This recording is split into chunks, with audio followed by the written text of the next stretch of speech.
Thinking of playing Death Ride Salerno, 29th Panzer Grenadier. So the dilemma for the Germans in their defense here basically is they've committed their reserve on the far right.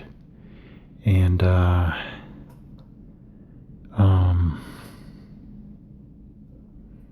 they're going to leave them there. The two recon platoons there. So they have no reserve left. And this unit over here could pull off the line and move over here to reinforce the right even more, but that would, in a sense, play into the Americans' hands in weakening the American right. So for at least one more turn, the Germans are going to look at getting more fire effects. So maybe if they can concentrate their fire, so in general they're going to concentrate their fire on this unit, see what they can get.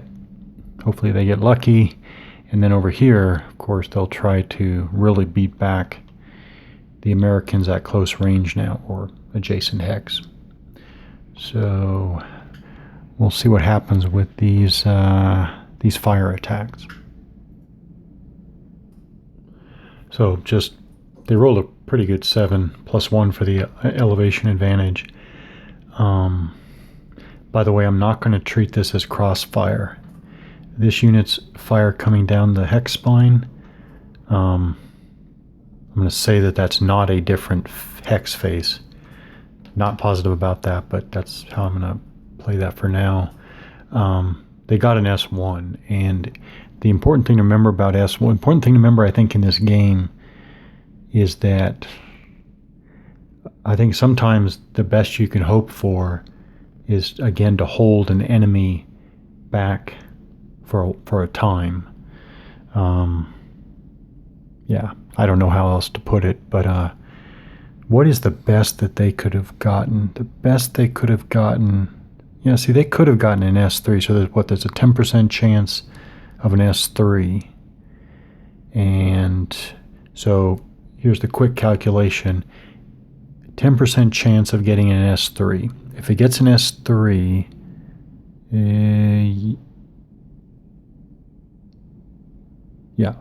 10% chance of getting an S3. Then the unit would recover down to 1 suppression level. Then maybe the next turn, you'd have, so then you would go 10% chance again of getting an S3, which would bump you up to an S4. They would recover down to an S2, and then I guess on the third turn, you would have to get S3 again, and that would eliminate the unit. But that's just fire at roughly 650 meters, and that, whole company. So doesn't bother me. I was gonna say, and I think I forgot to say before, one of the many little details about the game I like is that infantry has staying power, because having been infantry for 10 solid years, it's pretty irksome to play war games where your infantry, especially leg infantry, are being wiped out, massacred in anything other than dense urban or dense woods terrain. Anyways, aside, shouldn't have even said anything. Okay, so that's that. So now we'll see if they have better luck on this side. Obviously, we have the advantage of firing with that doubled secondary weapon. So here, well, first of all, the Germans rolled miserably. It's at 1.5 column. It's on the 1.5 column. To help their odds, they fired at only one company, which you can do. You can choose to fire at one or any grouping of units in a hex. So they got an S1. Okay.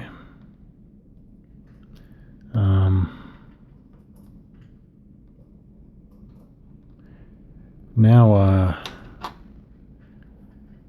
so the Germans have beneficial factors for the defense, but that still means, well, that still does nothing for their offense.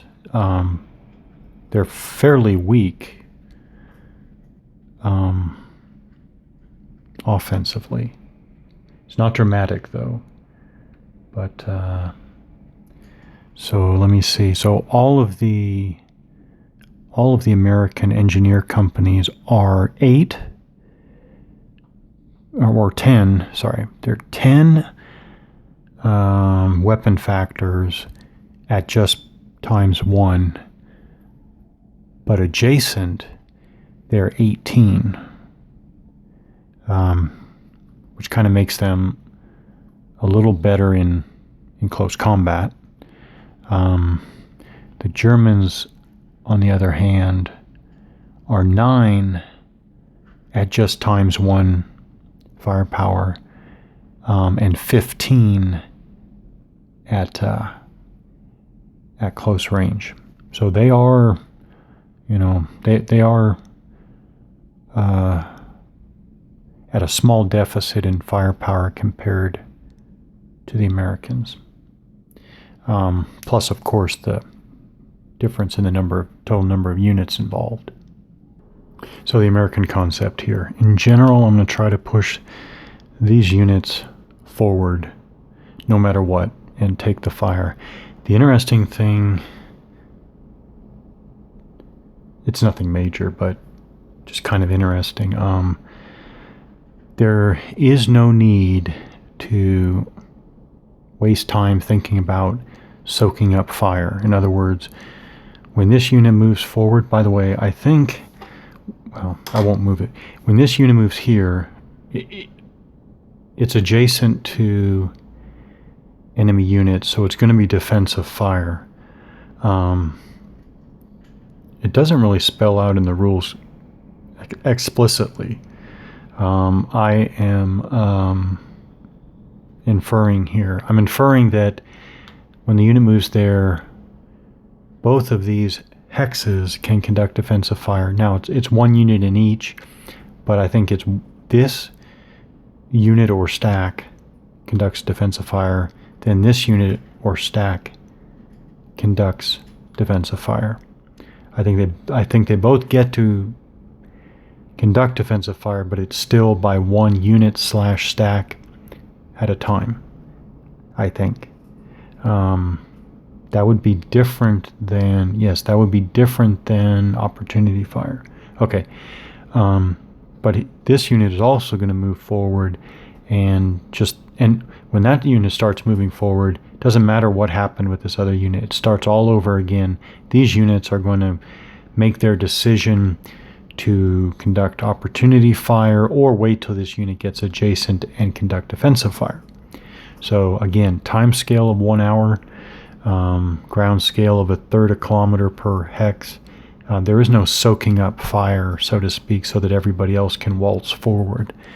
So that's that. And over here, I'm going to try to get this unit up here, because in the assault, we're going to get that extra flanking bonus for coming in on another hex face. Yeah, that's what we're going to do. We'll see what happens. Yeah, it's just interesting to note there's not this hyper lethality, which, again, I like. Now, the Germans rolled a 1 and a 2, so we're talking very bad luck. But end result is that American company moved in to adjacent unscathed. So So it can be done. So part of it is, I guess, is not being too timid. So now, yes, now we're do some opportunity / defensive fire with that American mover. So I just want to point out, I mean, the German player knows the American's coming in. The American is now at 2 hexes away, which means that well, there are decisions here, right? So first of all, they passed up the opportunity fired farther away. They waited until 2 hexes away. Now, if they do opportunity fire in this hex now, they have to choose one, or they're identical units, but only one unit stack from one hex gets to conduct opportunity fire against that moving unit stack in that hex. So if one takes the shot now, and the American moves adjacent, so let's say this unit takes the opportunity fire, and the Americans survive just fine, and they move here adjacent, this unit would get defensive fire, but this unit would not. So a unit cannot use opportunity fire and defensive fire against the same mover in the same operations phase. So I think I'm going to do, well, see, the Germans would know. Oh yeah, it's still a choice though. So the Germans know the Americans are coming here, so they could wait to conduct that defensive fire. On the other hand, if they do, I mean, I guess it's just a choice to try the opportunity fire farther away, and if they get an NES result, they are being halted. So there are choices here. I think in this case, they're going to let the Americans advance here and do defensive fire. So amazingly, the Germans rolled another 1, but then a 4, which is an S1. So they got just an S1 on the mover there. But that's it. I mean, those 2 companies move in, get adjacent, and for a grand total of 1 S1, which even though they're adjacent to the enemy, they will still recover that. Okay, I have to point this out. There are so many things I know that I'm forgetting to take advantage of, and these are things to take advantage of. They're not rules. Well, they are rules missed, but okay. When the first company there moved adjacent, they only expended 1 movement point to move there. That unit miraculously survived that defensive fire. I should have fired with him, which I did here. The only penalty is the -2 for firing after moving. So they actually result in causing an S1 to that defender, which then would mean that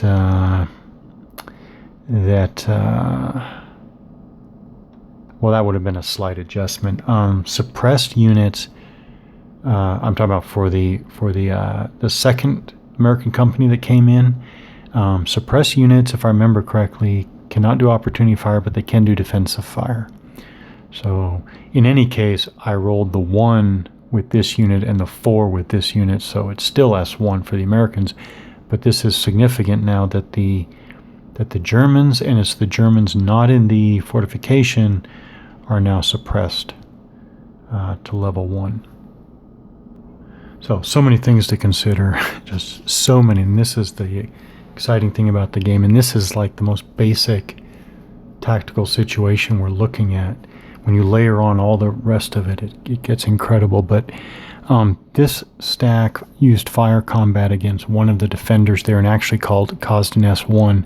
Remember, one of these American units is suppressed. One is S1, but it can still fire at that penalty. So they got an S1 on one of the German units here. The point being that now, if I wanted to move this unit up, I'm not going to. I'm going to leave it back here as a reserve, but if I wanted to move it up, now 2 of the German defenders, 2 of the 4 German defenders are suppressed, which means 50% of the German force can now not conduct opportunity fire, which is significant. I tried to remember, this unit can still fire. I did a quick calculation, and I think that the odds are just too too bad because it's 3 for being in -3 for being dug in, -1 for being in a hill, -1 for woods, -1 for up in elevation, and -1 for being suppressed. So it's a lot of negative modifiers. So I don't think that's worth taking the time. But for consideration, remember, it can still fire. I probably should have, when I did this fire, I should have included this unit. Or maybe I should not have. Wonder what that would have done. Scratch that. Maybe I should not have included that one. Okay, so I'm going to be looking at an assault here, and I mean, these are the 3 companies of one battalion. I think we're going to get unit integrity in this assault. We'll look at that though later.